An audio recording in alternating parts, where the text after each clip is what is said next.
Hello students, welcome to my YouTube channel tutorial classes by Garima Singh. हम लोग यहाँ पे एमबीए फर्स्ट सेम की मैथ्स पढ़ रहे हैं जिसका नाम है बिजनेस स्टैटिस्टिक्स एंड एनालिटिक्स। और इसमें हम लोग पाइसन डिस्ट्रीब्यूशन हमने शॉर्ट में बताया है। इसमें शॉर्ट्स में अब हम लोग इसको पढ़ेंगे थोड़ा कि किस तरीके से आपको एग्जाम में 10 मार्क्स का अगर आएगा तो आपको करना पड़ेगा। ठीक है, तो इसका लॉन्ग मेथड पढ़ेंगे हम लोग। शॉर्ट्स में तो केवल आपको ये बता दिया जाता है कि एक्चुअली ये होता क्या है। ठीक है, तो पाइसन डिस्ट्रीब्यूशन पढ़ेंगे आज हम लोग। इससे रिलेटेड एक क्वेश्चन भी करेंगे। तो आइए देखते हैं क्या है पाइसन डिस्ट्रीब्यूशन। सबसे पहले पाइसन डिस्ट्रीब्यूशन, आप तो ये तो चीज़ तो समझ ही चुके होंगे कि ये जो बाइनोमियल डिस्ट्रीब्यूशन पढ़ा था आपने, इसका ऑल्टरनेट है पाइसन डिस्ट्रीब्यूशन। जब n मतलब सैंपल वैल्यू जो है अगर बहुत बड़ी हो जाती है तब हम बाइनोमियल डिस्ट्रीब्यूशन की जगह यूज करते हैं पाइसन डिस्ट्रीब्यूशन। ये समझ जाइए कि जब डेटा बहुत बड़ा हो, लार्ज हो, तब हम पाइसन डिस्ट्रीब्यूशन यूज करते हैं। और इसमें mean is equal to variance होता है। और इसमें क्या खासियत होती है, इसमें होता है कि जो नंबर ऑफ जैसे यहाँ वहाँ पे क्या होता था बाइनोमियल डिस्ट्रीब्यूशन में कि हम एक कॉइन को फ्लिप करते थे तो उसमें दो ही प्रोबेबिलिटी, दो ही आउटकम्स होते थे, या तो हेड आएगा या तो टेल आएगा। और एक को हम सक्सेस मान लेते थे तो दूसरा हमारा क्या हो जाता था, फेल्योर हो जाता था, चांस। तो इसमें क्या है, क्यों इसमें इसका एक बहुत बड़ा एग्जाम्पल ये है कि जैसे हमने कोई स्पॉट ले लिया ना। अब स्पॉट आपने ले लिया, जैसे इंडिया गेट ले लिया, दिल्ली का इंडिया गेट। और उसमें आपने ये फिक्स किया कि जो इसमें फिक्स किया जाता है वो क्या होता है, m होता है। फिक्स्ड वैल्यू यहाँ पे क्या होती है, m। तो हमने यहाँ पे क्या फिक्स कर दिया कि 1 वीक में इंडिया गेट पे मॉर्निंग से लेके मतलब 24 आवर्स में 1 वीक में यहाँ पे कितने लोग आए। तो अब वो डेटा आप सोचिए कि कितना बड़ा डेटा होगा। तो जब डेटा बहुत बड़ा होता है तब हम पाइसन डिस्ट्रीब्यूशन से क्वेश्चंस को करते हैं। ठीक है, तो अब वो जो इतना बड़ा सैंपल आएगा तो वो सैंपल हम किसके थ्रू सॉल्व करेंगे, पाइसन डिस्ट्रीब्यूशन के थ्रू। ठीक है, अब हम यहाँ पे बाइनोमियल डिस्ट्रीब्यूशन यूज नहीं कर सकते। और यहाँ पे नंबर ऑफ सक्सेस के चांसेस बहुत ही ज़्यादा कम होते हैं।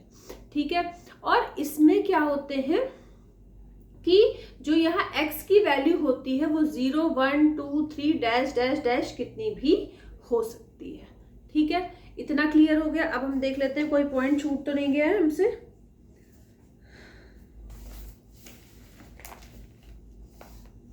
इसके एक आध एग्जाम्पल और ले लेते हैं। अच्छा ठीक है, तो एग्जाम्पल हमने मैक्सिमम आपको बता दिए हैं।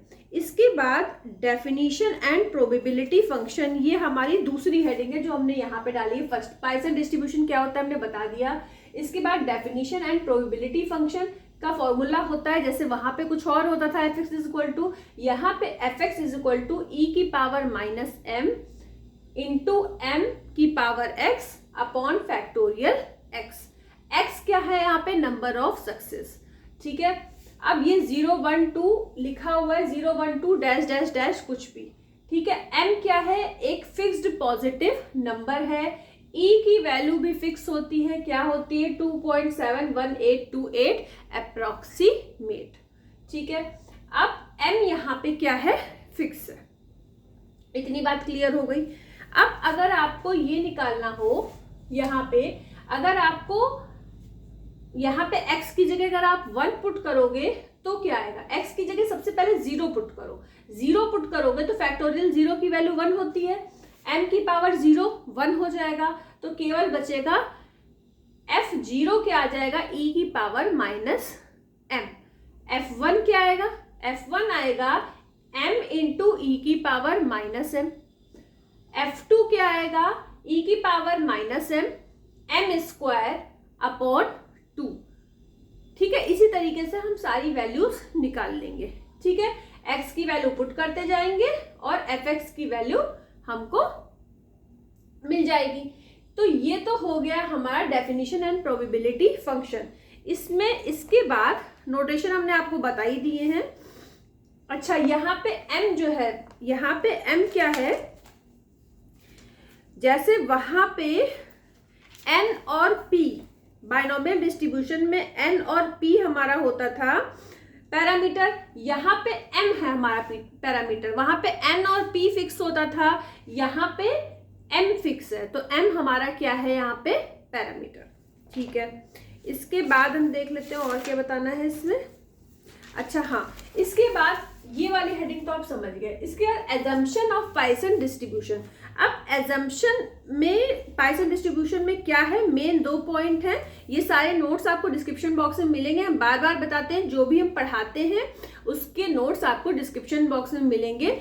ठीक है, तो आप जो हम आपको केवल समझा रहे हैं, लिखने का तरीका आप वहां से देख के और फिर एग्जाम में लिखोगे।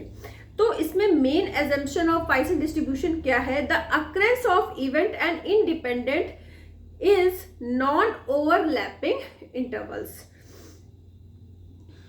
एक तो जो इवेंट्स होंगे वो इंडिपेंडेंट होंगे और वो ओवरलैप नहीं करेंगे। ठीक है, मतलब ऐसा नहीं होगा, मतलब उनके बीच कुछ टाइम होगा, ऐसा नहीं कि एक ही टाइम पे बहुत सारे इवेंट्स हो गए, अलग अलग टाइम पे अलग अलग इवेंट होंगे। नेक्स्ट है इसमें point, the probability of 2 events is negligible. The probability of 2 events is negligible. Probability of 2 events negligible होगी, ना के बराबर होगी। कब होगी, जब 2 इवेंट के बीच का जो टाइम होगा होने का वो क्या होगा, बहुत ही कम। जैसे पहला इवेंट t टाइम में हुआ, दूसरा event t plus delta t time में हुआ, तो बहुत ही कम टाइम का अंतर होगा। तो प्रोबेबिलिटी तो the probability of 2 event, probability 2 event की क्या होगी, नेग्लिजिबल होगी, ना के बराबर। इसके बाद हम आ जाते हैं कैरेक्टरिस्टिक ऑफ पॉइसन डिस्ट्रीब्यूशन। क्या होती है ये, सबसे इंपॉर्टेंट कैरेक्टरिस्टिक है कि the probability, the average number of success which occur in specified region is known. मतलब कि कोई हमने जैसे इंडिया गेट वाला एग्जाम्पल लिया था, तो ये एक हमारा स्पेसिफाइड रीजन है और उसमें क्या एक्टिविटी हुई, जैसे हमने एग्जाम्पल ले लिया था कि कितने लोग आए उस एक वीक में उस स्पेसिफिक रीजन में, तो ये हमको पता होता है। दूसरी चीज, the probability that success will occur in directly related to the size of region. तो जो प्रोबेबिलिटी होती है, probability that a success will occur, success will occur directly, मतलब सक्सेस जो होती है वो डायरेक्टली रिलेटेड होती है किससे, साइज ऑफ रीजन से। उस रीजन में जो भी मतलब आपको सैंपल्स मिले उससे वो रिलेटेड होता है। इसके बाद है the probability that success will occur in an extremely and small region is almost 0। अब क्या है कि अगर कोई स्मॉल रीजन है, वहां पे अगर हम प्रोबेबिलिटी निकालते हैं, सक्सेस रेट निकालते हैं, तो वो क्या होता है हमारा 0। ठीक है, इसके बाद एक चीज और समझ लीजिए, इसमें बताया गया था कि जो मीन होता है वो वेरिएंस के इक्वल होता है। तो अब जैसे अगर आपने मीन को m से डिनोट किया, तो वेरिएंस आपका होता है सिग्मा स्क्वायर। वेरिएंस क्या होता है, सिग्मा स्क्वायर। अब इसमें पॉइसन डिस्ट्रीब्यूशन में बोला गया है कि मीन जो है वो वेरिएंस के इक्वल है, तो जब वेरिएंस के इक्वल है तो क्या होगा कि इसको हम m के इक्वल लिख सकते हैं। अब हम आ जाते हैं स्टैंडर्ड डेविएशन। स्टैंडर्ड डेविएशन को हम सिग्मा से डिनोट करते हैं, तो सिग्मा से डिनोट करते हैं। तो अब आप देखो, अगर sigma square is equal to m है, तो हम सिग्मा को क्या लिख सकते हैं, सिग्मा को हम लिख सकते हैं अंडर रूट m। तो हम यहाँ पे अगर हम m से ही सबको बताना चाहते हैं कि mean is equal to m है, variance is equal to m है, तो स्टैंडर्ड डेविएशन सिग्मा है, तो सिग्मा यहाँ ऊपर वाली लाइन से हमको सॉरी स्टैंडर्ड डेविएशन यहाँ से हमें पता चल रहा है कि sigma is equal to √m हो जाएगा। ठीक है, ये 3 चीजें इसमें इंपॉर्टेंट थी। इसके बाद आता है एप्लीकेशन ऑफ पॉइसन डिस्ट्रीब्यूशन। ये हो गया एप्लीकेशन ऑफ पॉइसन डिस्ट्रीब्यूशन। क्या है? अच्छा, एप्लीकेशन आए या फिर बोला जाए uses of Poisson distribution same ही है। तो क्या है? To count the number of defects of an item used in quality control statistics. तो क्वालिटी कंट्रोल स्टैटिस्टिक्स में इसका यूज होता है पॉइसन डिस्ट्रीब्यूशन का। ठीक है, the number of the count to count the number of defects. अब जो नंबर ऑफ डिफेक्ट्स वाला फंडा है ये हम क्वालिटी कंट्रोल स्टैटिस्टिक्स में भी यूज करते हैं। To count the number of jumps in a substance. किसी सब्सटेंस में हम ये नंबर ऑफ जम्प्स कितने हैं। To count the number of particle discharge from a radioactive substance in a nuclear reactor. ठीक है, तो ये सारे पॉइंट्स आपको याद करके एग्जाम में लिखने होंगे। इसके बाद in queuing problem to count the number of arrivals of customers at the billing counter. ठीक है, तो यहाँ से हमको ये सब क्या मिलते हैं? सैंपल्स मिलते हैं, और सैंपल यहाँ पे कैसा होता है? लार्ज होता है। ठीक है, इसके बाद हम आ जाते हैं 5th वाले पॉइंट पे, fitting a Poisson distribution. Fitting a Poisson distribution क्या होता है हमारा? सबसे पहले अगर ये हमारा फॉर्मूला है, ठीक है, ये हमारा फॉर्मूला है पॉइसन डिस्ट्रीब्यूशन का, फंक्शन है, एफ की वैल्यू है। तो इसके बाद इसमें सुनिए, the process of fitting a Poisson distribution is very simple. First one has to find the value of m। सबसे पहले हमें क्या फाइंड करना होता है? वैल्यू ऑफ m, और m क्या बोला गया है? फिक्स्ड है। The average occurrence and calculate, मतलब ये कैसे कैलकुलेट होगा? द एवरेज अक्रेंस, ये जो m होता है हमारा, ये क्या होता है? The average occurrence. तो जब एवरेज अक्रेंस अगर गिवन है तो हम m इज इक्वल टू लिख सकते हैं कि ये वैल्यू है। And calculate the frequency of 0 successes. The other frequency can be calculate as follows. अब इसमें जो आपको नोट्स मिलेंगे उसमें ये मिलेगा, हम यहाँ पे भी बता देते हैं, लेकिन इसको हम इस क्वेश्चन के थ्रू आपको समझा देते हैं, तो जिससे आपको क्वेश्चन भी समझ में आ जाएगा आसानी से। तो एफ की वैल्यू यहाँ पे मिली हुई है, तो इसमें होगा क्या? फिटिंग अ पॉइसन डिस्ट्रीब्यूशन में एफ पता है, फिर हम निकालेंगे एफ एक्स प्लस 1 निकालने के बाद हम एफ एक्स प्लस 1 को डिवाइड करेंगे एफ एक्स से, तो हमें एक फॉर्मूला मिल जाएगा। ठीक है, उसमें हम एक्स की वैल्यू 0, 1, 2 पुट करेंगे तो कुछ हमें वैल्यूज मिल जाएंगे। तो वही हम इस वाले क्वेश्चन में आपको समझाएंगे कि कैसे करेंगे। ठीक है, तो ये वाला क्वेश्चन करने में इतनी जगह तो लगी जाएगी। ठीक है, तो फटाफट इतना आप नोट कर लीजिए, उसके बाद फिर हम बताते हैं।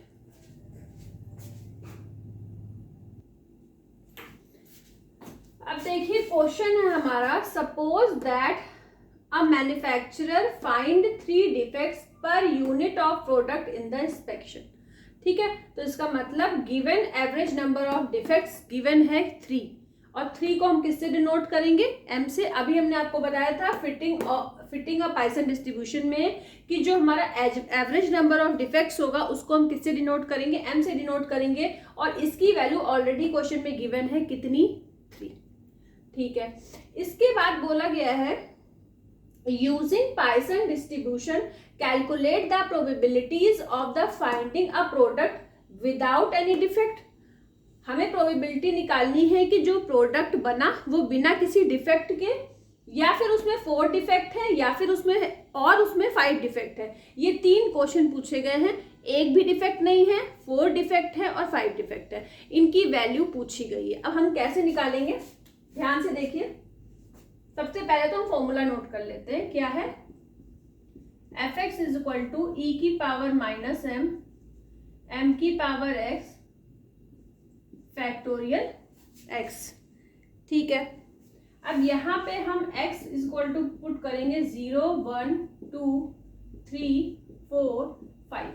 5 तक क्यों पुट करेंगे? क्योंकि 4 डिफेक्ट और 5 डिफेक्ट तक की बात की गई है। ठीक है, तो हमें 5 वैल्यू निकालनी ही पड़ेगी। अब हम यहाँ पे वैल्यू पुट करते हैं। सबसे पहले 0 पुट करते हैं। जब 0 पुट करेंगे, यहाँ पे 0 पुट करा, 1 हो गया। फैक्टोरियल 0 की वैल्यू 1 होती है। m की पावर 0 1 हो जाएगा, e की पावर -m, और m की वैल्यू दी गई है 3, तो e की पावर क्या आ गया -3। ठीक है, अब हम निकालते हैं f1। f1 निकालने के लिए क्या करेंगे, e की पावर -3 इंटू m की पावर 1, तो m हमारा क्या है, m हमारा गिवन है 3, तो 3 हो गया, और x हमारा 1 लेना है, तो 1 मतलब 3 ही बचा। अपॉन में फैक्टोरियल 1 की वैल्यू भी 1 होती है, तो क्या मिल गया हमें 3 इंटू ई की पावर -3। अब e की पावर -3 दिया हुआ है 0.0498, तो यहाँ पे हम लिख देते हैं 0.0498। जो इनका पहला क्वेश्चन था कि finding a product without any defect, तो विदाउट एनी डिफेक्ट मतलब यहाँ पे 0, x की वैल्यू क्या है 0, विदाउट एनी डिफेक्ट, बिना डिफेक्ट के जो हमारा प्रोडक्ट बने, तो उसका आंसर हमारा ये था। फर्स्ट क्वेश्चन का आंसर हमारा निकल गया। ठीक है, ठीक है। इसके बाद अब फिर यहाँ पे देखिए f1 ये आ गया हमारा, तो हमने क्या किया 3 इंटू 0.0498, इसकी वैल्यू क्या मिल जाएगी f1 की, आप लोग तो कैलकुलेट कर लोगे कैलकुलेटर से, 0.15। ठीक है, अब हमें निकालना है f2, तो f2 क्या आ जाएगा हमारा, e की पावर -3 इंटू m है हमारा 3 की पावर 2 ना, 3 की पावर 2 अपॉन फैक्टोरियल x, तो x की जगह पे 2, तो ये हो गया हमारा। अब देखिए ध्यान से देखिएगा, e की पावर -3 इंटू 3 की वैल्यू 0.15 है, तो हमने यहाँ लिख दिया 0.15 इंटू एक 3, यार 2 3 है ना, 3 का स्क्वायर, तो एक 3 तो इसमें यूज कर लिया हमने, अब एक 3 बचा, और 15 तिहाई कितना होता है 45, तो 0.45 बाई 2, 2 2 जा 4, 2 2 जा 4, और फिर 1 बचा, 2 5 जा 10, तो पॉइंट क्या आ जाएगा इसमें 0. f2 की वैल्यू हमने f2 की निकाली ना 0.225, यहाँ पॉइंट लगा दी 0.225, ये आंसर हमको मिल गया। ठीक है, अब अगर हमें निकालनी है f3 की वैल्यू, तो 3 में e की पावर -3 इंटू 3 का क्यूब अपॉन जो है x, फैक्टोरियल x है, तो फैक्टोरियल 3 की वैल्यू क्या होती है, फैक्टोरियल 3 की वैल्यू क्या होती है 3 इंटू 2, फैक्टोरियल 3 की वैल्यू क्या होती है 3 इंटू 2, तो यहाँ लिखिए 3 इंटू 2।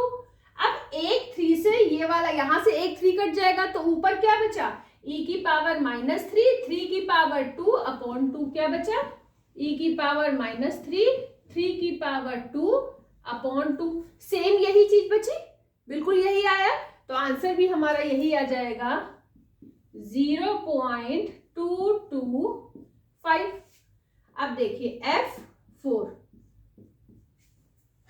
4 डिफेक्ट्स और 5 डिफेक्ट्स, 0 डिफेक्ट निकाल चुके हैं f0। ठीक है, अब 4 डिफेक्ट्स निकालने जा रहे हैं, e की पावर -3 इंटू, इसी फॉर्मूले पे सारी वैल्यू रख रहे हैं, m क्या है 3, x है हमारा 4 रख दिया, अपॉन अब आ जाएगा फैक्टोरियल 4, फैक्टोरियल 4 हमारा, फैक्टोरियल फैक्टोरियल 4 हमारा क्या होता है? अब इसको आप क्या लिख सकते हो? फैक्टोरियल 4 को क्या लिख सकते हो? 4 इंटू 3 इंटू 2। ठीक है, अब ध्यान से देखिएगा, e की पावर -3 इंटू 3 क्यूब था, तो हमने 3 क्यूब तो एक लिखा और फिर एक 3 अलग लिख लिया।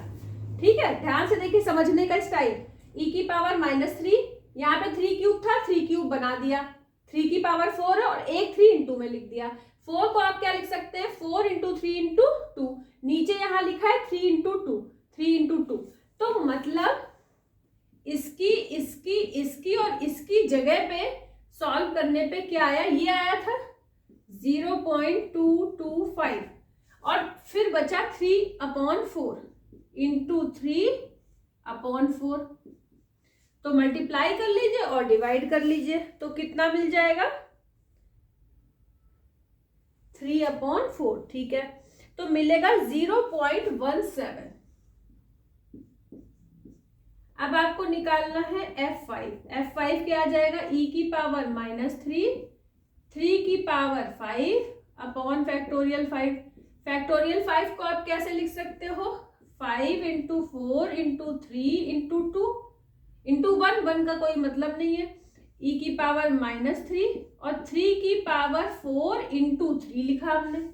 ठीक है, अब 3 की पावर 5 को, अब देखिए ये क्या लिखा है? e की पावर -3, 3 की पावर 4 और अपॉन में क्या है? 4 इंटू 3 इंटू 2, 4 इंटू 3 इंटू 2। इसकी इसकी इन सब की जगह पे हम लिख सकते हैं 0.17 इंटू 3/5। जब इसको आप सॉल्व करोगे तो आंसर मिलेगा 0.102। ठीक है, तो एक ये वाला आंसर निकालने के लिए बोला गया था, आंसर एक ये वाला आंसर निकालने के लिए बोला गया था finding a product without any defect. Without any defect मतलब F0 निकल गया 0.0498। 4 डिफेक्ट है तो 0.17, 5 डिफेक्ट है तो 0.102। इस तरीके से आपने समझ लिया कि कैसे हम पाइसन डिस्ट्रीब्यूशन के क्वेश्चंस करेंगे। तो करना बहुत ही सिंपल है, यही फॉर्मूला एक है जो यूज होना है। अब हम लोग का नेक्स्ट टॉपिक रहेगा नॉर्मल डिस्ट्रीब्यूशन। तो आज की क्लास हम यही फिनिश करते हैं, क्योंकि क्लास हम बहुत लंबी नहीं लेते, छोटे छोटे टाइम में लेते हैं, जिससे बच्चों को पढ़ने में बिल्कुल भी दिक्कत ना हो, या फिर उनका जो इंटरेस्ट है वो बना रहे। छोटी क्लास में बच्चे ज़्यादा इंटरेस्ट लेते हैं बड़ी क्लास से। आज के लिए इतना ही। चैनल को सब्सक्राइब कर दीजिएगा और वीडियो को लाइक कर दीजिएगा। All the best to all of you. Thank you.